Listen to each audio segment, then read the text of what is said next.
Graça e paz, amados irmãos, seja muito bem-vindo a mais uma reunião de oração, onde eu e você, semanalmente, na presença do nosso Deus, temos o prazer de desfrutar da presença do Senhor, lendo a sua palavra, aplicando à nossa vida textos bíblicos selecionados e trazendo aqui, compartilhando com os nossos irmãos e amigos todos os nossos pedidos de oração.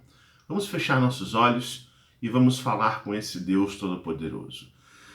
Ó Deus, em nome de Jesus, nós queremos te agradecer, Senhor, por todas as coisas, te honrar, porque o Senhor tem sido bom para conosco, Senhor. Nós queremos te louvar, te exaltar e nos nossos corações, Senhor, reconhecer que só o Senhor é Deus e somente o Senhor é digno de ser louvado. Nós queremos te pedir, ó Deus, pelas nossas vidas, pelas nossas famílias, pela situação, ó Deus, do nosso país. E, Senhor, sempre crendo que o teu cuidado não nos falta, Senhor. Mas pedimos, Senhor, que tu hajas com poder, com autoridade, sobre tudo que em nós precisa ser transformado, ó Deus. Abençoa, Senhor, mais um estudo e leitura da tua palavra e aplicação as nossas vidas, Senhor. É o que nós te pedimos em nome de Jesus. Amém. Convido você a abrir sua Bíblia no Evangelho de Lucas, capítulo de número 9, e nós vamos ler do verso 57 a 62. Lucas 9, 57 a 62, porque esse texto nos chama a atenção para mais uma verdade do que a gente vem estudando, que é como a gente vive para agradar a Deus. E essa passagem nos mostra uma exortação do nosso Senhor Jesus Cristo para a nossa vida, para que a gente observe e a gente preste atenção naquilo que é essencial com relação ao nosso chamado para a vida eterna. Lucas 9, 57 a 62, a Nova Versão Internacional chama esta porção da Bíblia com o tema Quão difícil é seguir Jesus. Está escrito assim: Quando andavam pelo caminho, um homem lhe disse: Eu te seguirei por onde quer que fores. Jesus respondeu: As raposas têm suas tocas, e as aves do céu têm seus ninhos, mas o filho do homem não tem onde repousar a cabeça. A outro disse: Siga-me. Mas o homem respondeu: Senhor, deixa-me ir primeiro sepultar meu pai. Jesus lhe disse: Deixe que os mortos sepultem os seus próprios mortos. Você, porém, vá e proclame o reino de Deus. Ainda outro disse: Vou seguir-te, Senhor, mas deixa-me primeiro voltar e despedir-me da minha família. Jesus respondeu: Ninguém que põe a mão no arado e olha para trás é apto para o reino de Deus. Eu quero pensar com você nessa noite sobre o tema Chamados para Morrer. Esse é o tema que é proposto no texto em que nós lemos, e não há vida com Deus que seja agradável para Ele, para o louvor da sua glória, que não parta dessa necessidade do nosso coração. Para, como diz uma frase antiga, para nós vermos a Deus, nós precisamos morrer. Não é verdade? Só aqueles que morrem é que conseguem ver a Deus. Seja a morte física, ou seja a morte para as coisas dessa vida. Morrendo, encontrando-se com o Senhor na eternidade, nós o conheceremos perfeitamente quando o nosso tempo neste mundo tiver passado. Mas também quando nós morremos para este mundo, no sentido de que a gente abra mão e se desapegue dessa realidade que nos rodeia e que tenta sempre cativar a nossa atenção, empurrando Deus para que ele seja secundário, quando eu e você tomamos a decisão de crucificar isso, de morrer para as coisas do mundo, é certo que a vida com Deus, o conhecimento de Deus e a direção do Espírito Santo se tornam cada vez mais reais na nossa vida e perceptíveis quando a gente vive para Deus. A gente vê nesse texto que Jesus tem um encontro com 3 homens, com 3 servos, que têm a vontade de segui-lo. Um deles proclama o desejo de seguir a Jesus, e os outros 2 são convocados pelo próprio Jesus para que o seguissem. E nos 3, Jesus percebe algumas tendências que precisam ser corrigidas quando o assunto é ser discípulo de Cristo. Isso porque, gente, a tendência do nosso coração é nós procurarmos trabalhar para melhorar as nossas vidas. Essa é uma tendência do nosso tempo, essa é uma tendência do nosso ser. Trabalhar para melhorar a vida física, torná-la mais aconchegante. Por exemplo, nós cuidamos do nosso corpo, o que é essencial, o que é importante, e creio eu que devemos até melhorar nesta área. Nós, por exemplo, tentamos evitar o sofrimento e fazemos de tudo para não perder o que nós já alcançamos nessa vida. É assim que a vida gira, muitas vezes, de forma às vezes dosada, de maneira excessiva. Muitas pessoas trabalham demais, muitas pessoas se preocupam demais, não é isso? Agora, o que esse texto nos apresenta é que Jesus nos convida a pensar de uma forma diferente. Convida-nos a entender quais são as prioridades que realmente deveriam ocupar as nossas mentes. O convite do nosso Senhor Jesus é a gente pensar de forma positiva, não só para a vida, mas principalmente para a morte, para o morrer, para as urgências desse mundo. Afinal de contas, ninguém vive para Cristo se não morrer, se não for crucificado juntamente com Cristo. E Jesus nos fala em pelo menos 3 tipos de mortes que aparecem nesse texto. Primeiro, a morte para o nosso próprio ego, a morte para o nosso próprio eu. Jesus olha para o coração de um desses rapazes e percebe que o que tem que ser entendido é que o discípulo verdadeiro é aquele que busca a presença de Jesus. Não é aquele que está apegado às meras ambições deste mundo, não é? Um rapaz se apresenta para Jesus com a declaração categórica de: Jesus, eu vou seguir ao Senhor aonde quer que você for. E Jesus, conhecendo o coração desse rapaz, sabendo as suas tendências, sabendo que ele é pecador, sabendo da sua realidade, vira com essa exortação: meu filho, perceba uma coisa, as raposas têm as suas tocas, as aves dos céus têm os seus ninhos, mas se você quer andar comigo, você tem que entender que eu mesmo não tenho onde repousar a minha cabeça. Por quê? Porque a minha verdadeira busca é fazer aquilo que o Pai, lá nos céus, já decretou que eu fizesse. Portanto, quem quer seguir a Cristo precisa morrer para si mesmo, para as suas ambições, para aquilo que você hoje julga ser mais urgente na sua vida. Isso você precisa abandonar, morrer, para que somente Cristo seja aquele que é digno de ser servido, de ser buscado, para que Jesus seja o único Senhor das nossas vidas. O texto também fala de forma assim bem profunda, bem lição para nós, é que servir a Cristo é nós também morrermos para os valores desse mundo, não é isso?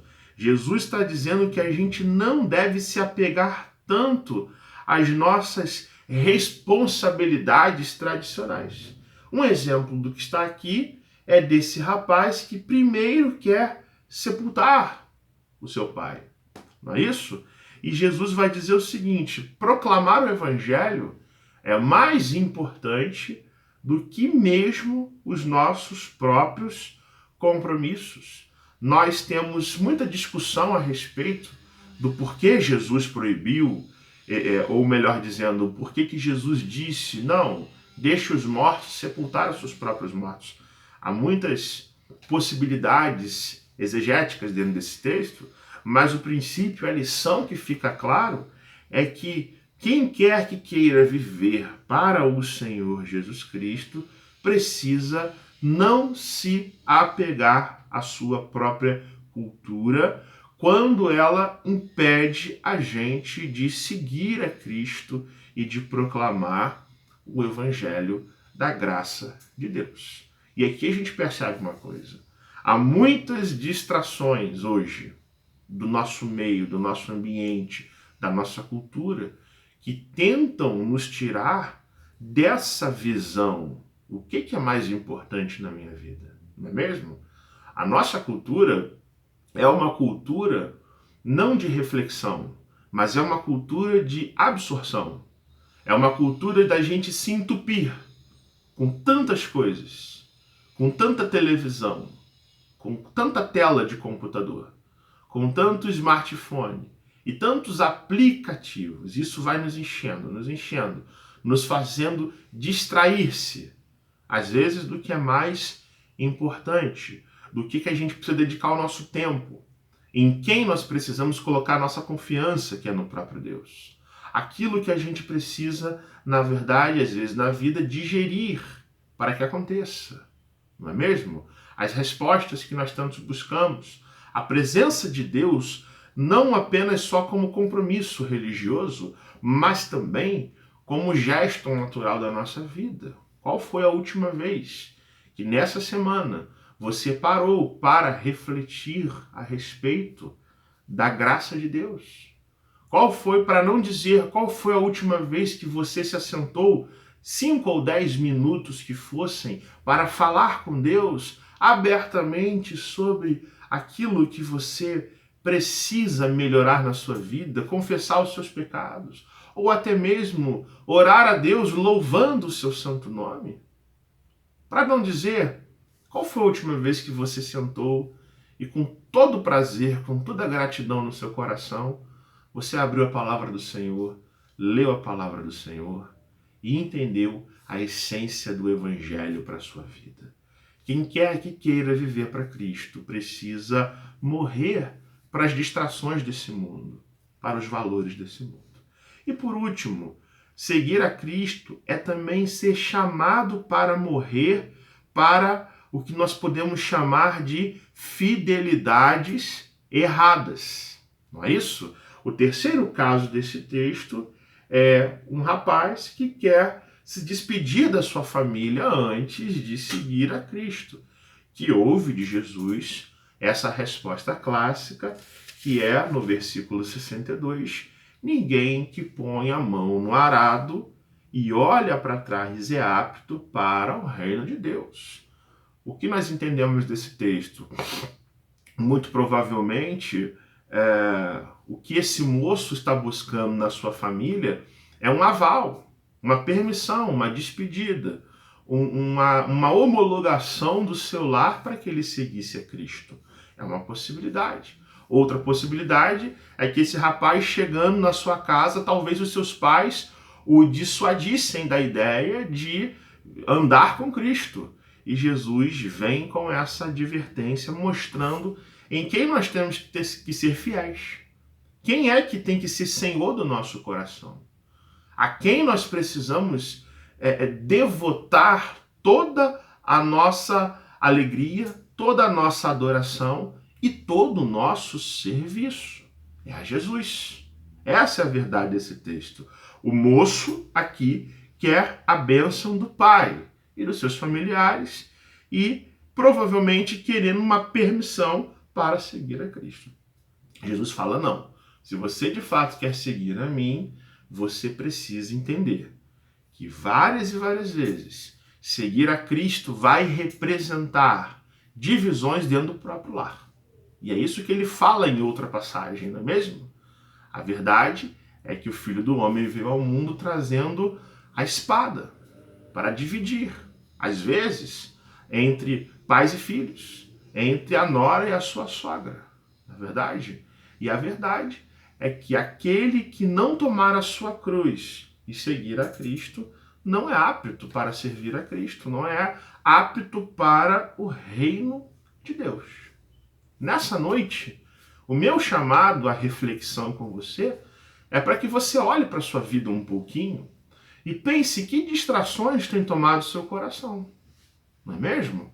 Porque é uma tentação muito grande nós priorizarmos tantas coisas.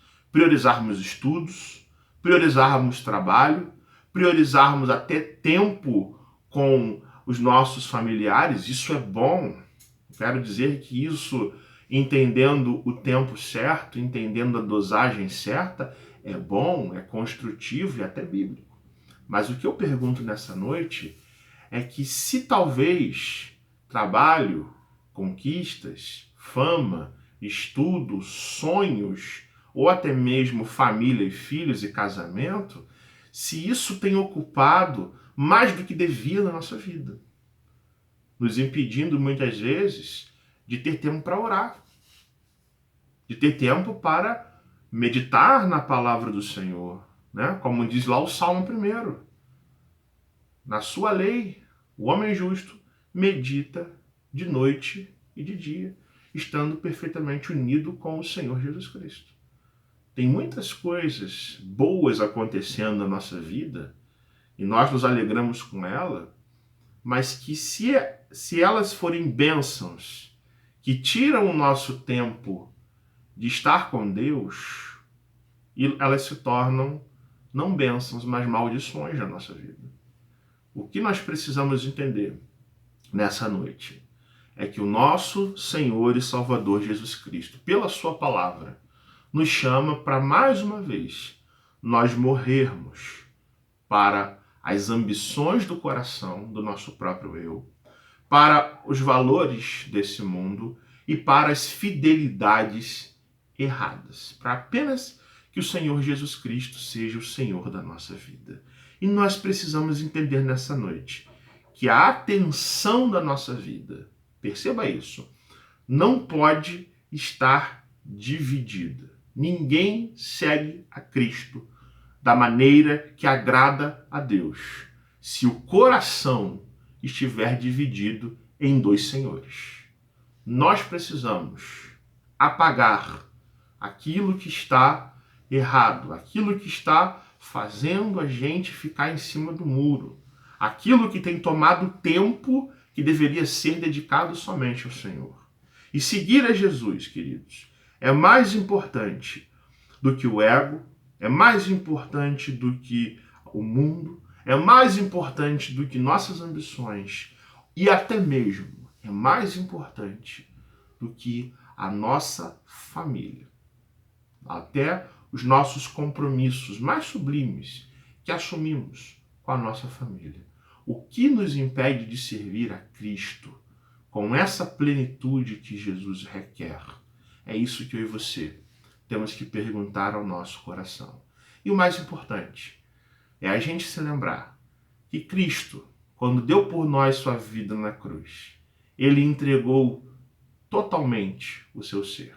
Ele se entregou por completo. Não nos sonegou nenhuma parte de si mesmo, mas ele foi para a cruz para fazer uma obra perfeita e ressuscitou por amor a mim e a você, para de forma completa nós fôssemos resgatados e vivêssemos para sempre na sua presença. Nós somos chamados para morrer, irmãos. Morramos, portanto, para todas as coisas que nos afastam de Cristo. Em nome de Jesus. Vamos orar?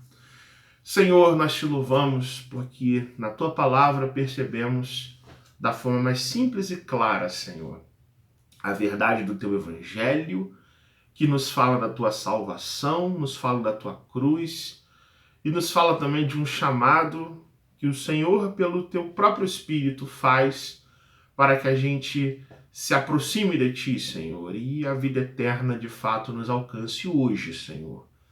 Na esperança, na fé, no descanso, Senhor, que temos em perceber que o Senhor garante essa redenção, Senhor, essa salvação para as nossas vidas. Senhor, nesta noite o nosso pedido é que tu nos ajudes, Senhor, a viver tudo isso aqui que lemos e entendemos, Senhor. A morrermos para o nosso próprio eu, a morrermos, Senhor, para os valores desse mundo, para as fidelidades erradas, Senhor, para as distrações que tem muitas vezes nos impedido de caminhar contigo, Senhor. Ó Deus, fortalece o nosso coração. Faz com que a nossa fé, Senhor, a cada dia se consolide na tua presença, Senhor Jesus. Atende também, Senhor, nossos pedidos de oração, segundo a tua vontade. É a nossa oração, ó Deus, que fazemos em nome do Senhor Jesus. Amém e amém. Que Deus abençoe sua vida, te dê paz, te dê graça em uma semana abençoada em nome do nosso Senhor Jesus Cristo. Fique na paz e Deus te abençoe.